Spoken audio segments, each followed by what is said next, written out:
நெஞ்சுக்குள்ளியும் கலங்கிடாதே, நெஞ்சுக்குள்ளியும் பழிக்கும் ஊரு என்ன செய்ய களங்க சே.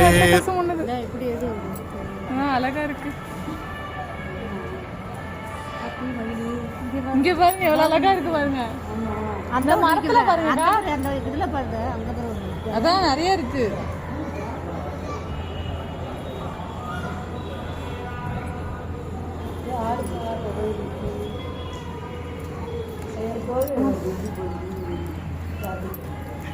ஏன் சோதனை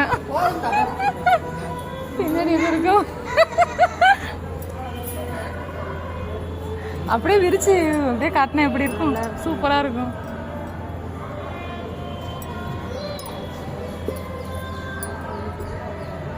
அங்க